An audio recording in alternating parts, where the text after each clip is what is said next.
Welcome back to Frontline News. I'm Michael Sharp. It's now time for Frontline Business. A recent study conducted by Inter-American Development Bank, IDB, shows that most micro and small enterprises have suffered huge financial decline from the COVID-19 pandemic. According to the study, not even the government's COVID-19 relief program was beneficial to the group. Speaking at the latest edition of the Private Sector Organization of Jamaica's PSOJ's COVID Cast webinar, Dean of the Faculty of Social Sciences at the University of the West Indies, David Tennant, shared details on the findings from the study. 87% of our sample was micro and small firms. Yes, 87% of them. And a quarter of them did not believe that the small business grant applied to them. So you have to start to question, why is it so? Why is it that the grant, which was targeted to precisely these people, persons didn't think that it was applicable to them? When we started to break down the results, some respondents indicated that they were ruled out because of the requirement that the beneficiaries have employees. Some respondents indicated they didn't apply for the grant because they hadn't filed taxes in the financial year. Some noted that in spite of filing taxes, they did not qualify, still didn't qualify for many of the support measures despite being tax compliant. So he also highlighted some issues the MSMEs faced when they attempted to access the government's COVID-19 relief grant.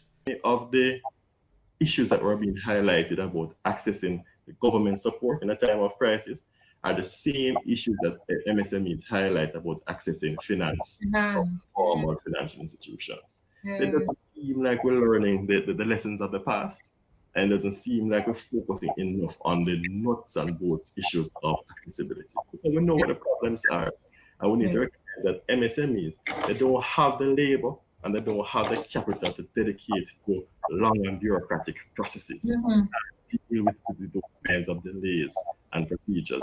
So these are some of the nuts and bolts issues that need to be explored. Yes. And then the thing here is that almost a fifth of the respondents assessed the small business grant as being inadequate. And some persons indicated that didn't even bother to apply for it because it was so small, it would have just been a drop in the bucket. Based on the study, some micro and small business operators have resorted to funding their businesses with personal savings due to a fear of high interest rates and the tedious loan application processes.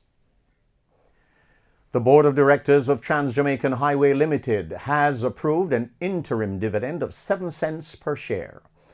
The company says the dividend will be paid on December 15.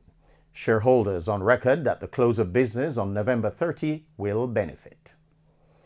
And an advice has come from the International Monetary Fund, IMF, on how several countries can strengthen their economy during the pandemic.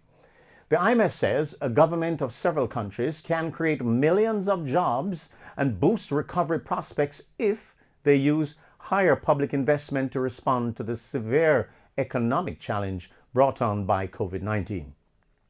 The Washington-based fund says the boost to jobs would be especially strong if governments planned for a green recovery. In Tuesday's trading session, the JSE Combined Index declined by 2,915 points to close at under 3,000 units. Overall market activity resulted in trading of 112 stocks, of which 29 advanced, 42 declined, and 41 traded firm. The Junior Market Index advanced by 9.27 points to close at under 2,000 units. Stocks advanced for AMG Packaging and Paper Company, Barita Investments, Cargo Handlers, Caribbean Assurance Brokers, and Consolidated Bakeries. Stocks declined for 1834 Investments, Berger Paints Jamaica, Caribbean Cement Company, Caribbean Cream, and Caribbean Flavors and Fragrances. Trading firm were Access Financial Services, Blue Power Group, Siboney Group, Epley, and iCreate Limited ordinary shares. G West Corporation Limited ordinary shares was the volume leader with 4.7 million units, followed by Stanley Motor Limited ordinary shares with 4 million units, and Trans-Jamaican Highway Limited with 2 million units. And now the foreign exchange.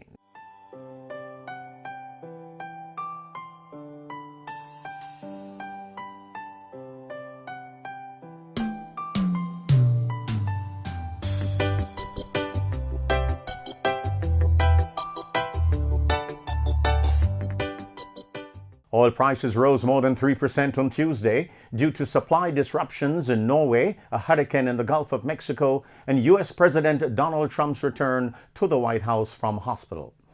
Brent crude rose by $1.26 to $42.55 a barrel. U.S. West Texas WTI rose by $1.29 to settle at $40.51 a barrel. And that's it for Frontline Business. I'm Michael Sharp, wishing you pleasant viewing.